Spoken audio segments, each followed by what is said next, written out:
Le biocontrôle chez nous est principalement sur le pommier, c'est la confusion sexuelle qui va permettre de supprimer 4 ou 5 insecticides contre le carpocaps du pommier.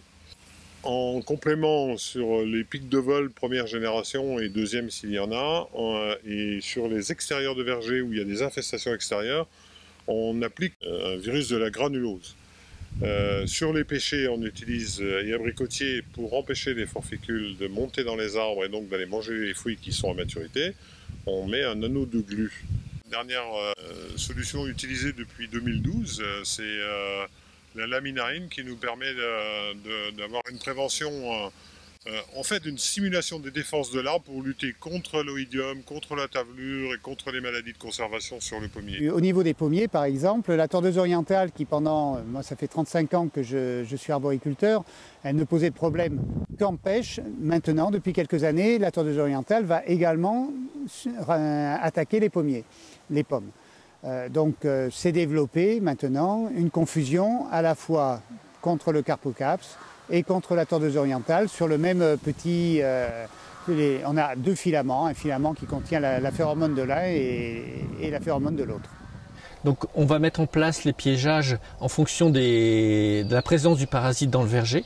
Donc le carpocaps a été mis en place il y a 2 semaines, donc tout début avril.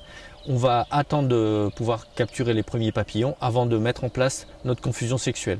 Le diffuseur contient des phéromones, ce qui permet de savoir à quel moment le papillon va être présent dans le verger. Donc ici on est sur un piège carpocaps, on s'aperçoit qu'il y a d'autres papillons ou d'autres mouches, mais pas de carpocaps. Donc le relevé est à 0 et chaque semaine on va transmettre ce relevé à la Fredon qui va faire les avertissements avec ça. Depuis 15 ans on a mis en place une méthode alternative et biologique qui s'appelle la confusion sexuelle. Il n'y aura pas de dégâts, il n'y aura pas eu de traitement et donc c'est une méthode qui est totalement sans danger pour l'environnement. Donc là nous sommes en train de poser des trichogrammes. En fait les trichogrammes on pourrait dire que ce sont des micro-guêpes toutes petites, même pas 0,5 mm.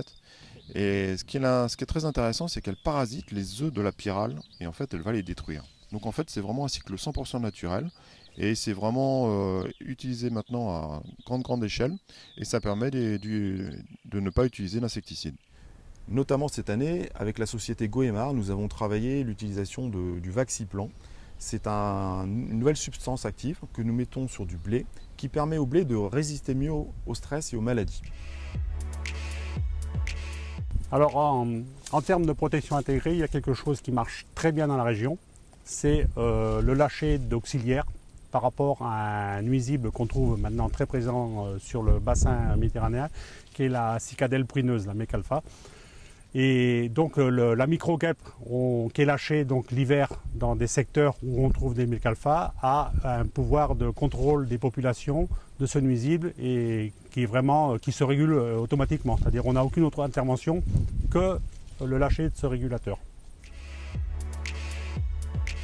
Et notre problème majeur, c'est la bactériose de l'abricotier qui, en 10 ans, entraîne la mortalité d'au moins 50% des arbres. Et là, on attendrait vraiment que sur cette bactériose, il y a des solutions alternatives qui nous permettent de combattre cette bactériose préventivement. 2 pistes qui nous tiendraient à cœur. La première sur le désherbage, on voit bien qu'on est contraint d'utiliser des molécules chimiques dont certaines très décriées aujourd'hui. Des solutions alternatives avec des désherbants qui seraient d'origine naturelle et qui pourraient être utilisés autant en bio qu'en conventionnel en agriculture classique. Ça serait déjà un premier pas.